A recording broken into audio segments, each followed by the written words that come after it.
Siaubo filmai - ne tik monstrai, kraujas ir staigus išgąsčiai, kartais didžiausia baimė sukelia dalykai, kurie iš pradžių atrodo visai nekalti.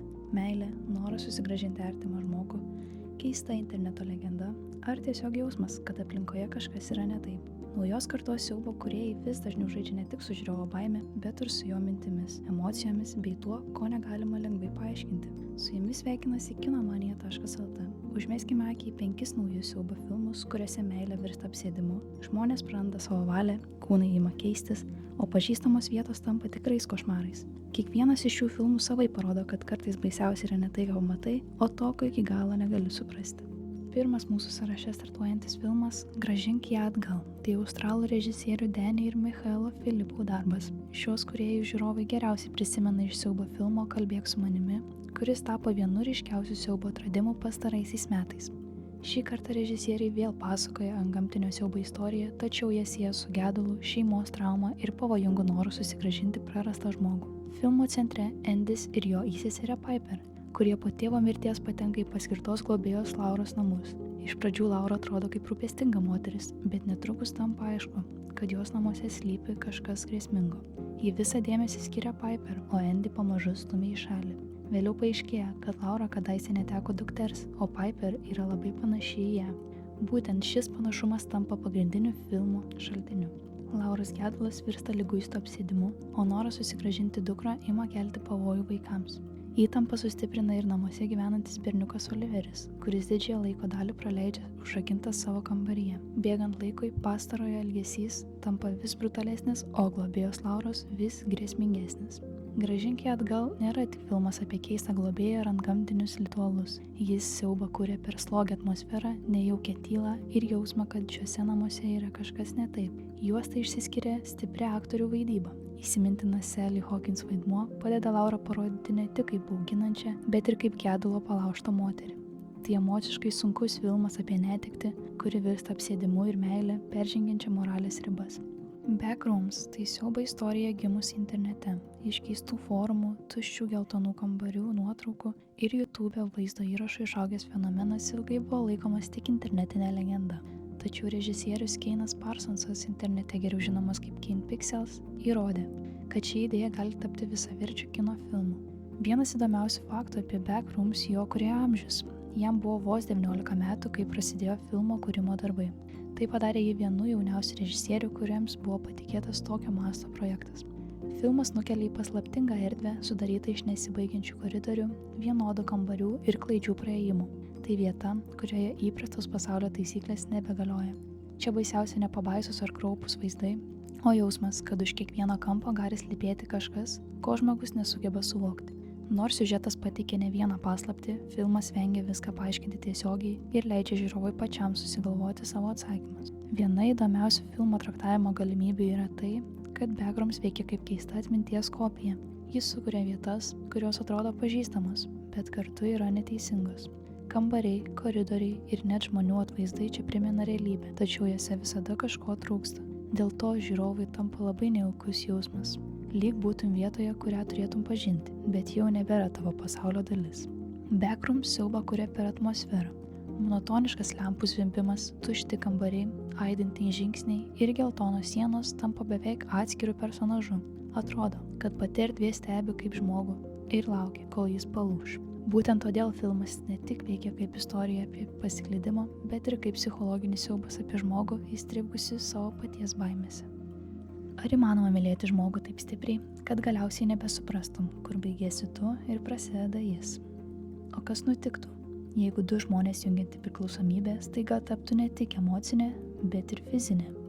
Režisieriaus Michaelo Shankso filmas Mudu šią idėją paverčia keistu ir nejaukiu kūno siaubu. Po kelerių bendro gyvenimo metų Timas ir Milė pabėga iš miesto į nuošalę užmiesčio sodybą, tikėdamiesi atgaivinti blėstančius santykius. Tačiau nauja pradžia greitai tampa košmaru.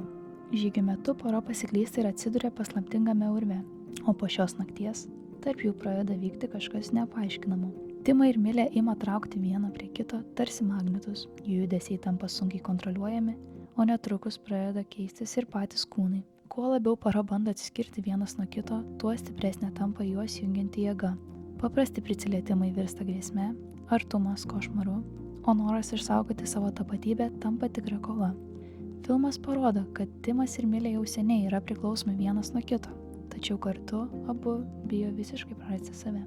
Ypatingo prieskonio šiam šiurpiam, kandžiam ir labai atmosferiškam siaubo kūriniui suteikia tai, jog pagrindinius vaidmenis atlieka tikra sutuoktinių pora – Deivas Franco ir Alison Brie. Mudu šią santykių problemą paverčia kūno siaubu ir pažodžiui įgyvendina posakį, kad du žmonės tampa vienu. Filmas išsiskiria ne jokiais kūno pokyčiais, juodu humoru ir scenomis, kuriuose artumas tampa vis labiau bauginantis. Po visą tuo slepiasi paprastas klausimas, ar įmanoma likti kartu ir kartu neprarasti savęs. Yra siaubo filmų, kurie gąsdina tamsiais koridoriais, monstrais, netikėtais šokliais ar krauju aptaškytais kambariais. Bet yra ir tokių, kurie priverčia jaustis nejaukiai todėl, kad jų siaubas atrodo pernelyg tikroviškas ir artimas realybei. Naujasis Cory Barker filmas Apsėdimas priklauso pastarajai kategorijai. Tai istorija, kurioje vienas nekaltai atrodantis noras labai greitai tampa tikru košmaru. Drovus, uždaro būdo jaunuolis Pieras ilgą laiką slapta myli savo bendradarbę Nikį, tačiau bijo jai prisipažinti ir būti atstumtas. Suvenyrų parduotuvėlėje atsitiktinai įsigijęs vieno noro išpildymo lazdelę, jis paprašo, kad Nikį mylėtų jį labiau už bet ką pasaulyje. Noras išsipildo. Iš pradžių atrodo, kad Pieras pagaliau gavo tai, apie ką svajojo. Nikį tampa dėmesinga, švelni ir nenori nuo jo atsitraukti. Tačiau labai greitai jos meilė perauga į pavojingą apsėdimą. Ji pradeda stebėti Bierą, manipuliuoti jo ir vis agresyviau reaguoti į visus, kurie gali juos išskirti. Kuo stipriau Bieras bando nuo jos pabėgti, tuo aiškiau tampa, kad jo noras turi kur kas baisesnės pasekmes, nei jis galėjo įsivaizduoti. Prasideda įvykių grandinė, kurios jau nebeįmanoma sustabdyti. Filmas įdomus tuo, kad Bieras nėra tik tai nekalta auka. Jis pats atėmė iš Nikį galimybę pasirinkti, nes nenorėjo susitaikyti su galimu atstumimu. Todėl tikrasis siaubas slypi ne vien keistoje magijoje, bet ir jo paties troškime kontroliuoti kito žmogaus jausmus. Bieras mano, kad nori meilės, tačiau iš tikrųjų trokšta garantijos, kad Nikį niekada nepasakys ne. Juostą įspūdingą emocinių svorį neša aktorė Indija Navarrete. Nikį vaidmuo pareikalavo neįprastai sudėtingo balanso. Aktorė turėjo vienu metu būti ir paprasta mergina, ir siaubinga gamtinė būtybė, ir tragiška auka. Apsėdimas derinant gamtinį siaubą ir nejaukią santykių temą. Tai istorija apie jausmus, kurie peržengia ribas, ir apie pavojų, atsirandantį tada, kai žmogus nusprendžia, kad jo noras būti mylimam yra svarbesnis už kito žmogaus laisvę rinktis. Paskutinis filmas sąraše – Išnykimo valanda, prasidedantis vienu labai paprastu, bet šiurpiu klausimu, kur gali dingti 17 vaikų per vieną naktį. Lygiai 2:17 minučių nakties visi tos pačios klasės mokiniai atsikelia iš lovų, išeina iš savo namų ir nubėga į tamsą.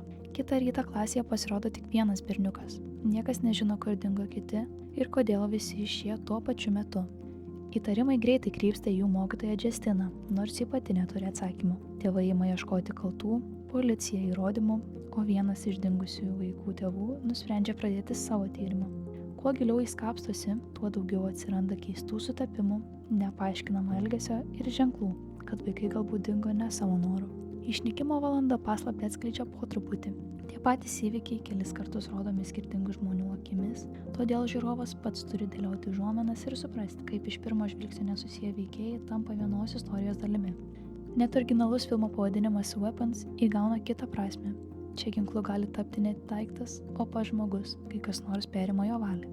Tai keistas, vietomis nejaukus, bet labai įtraukiantis siaubo filmas, kuris ilgai nepasako, kas iš tikrųjų vyksta. Su jumis buvo kinomanija.lt.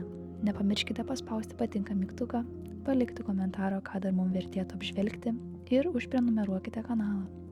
Sekite filmų ir serialų naujienas Kinomanija portale ir socialiniuose tinkluose. Iki kitų kartų.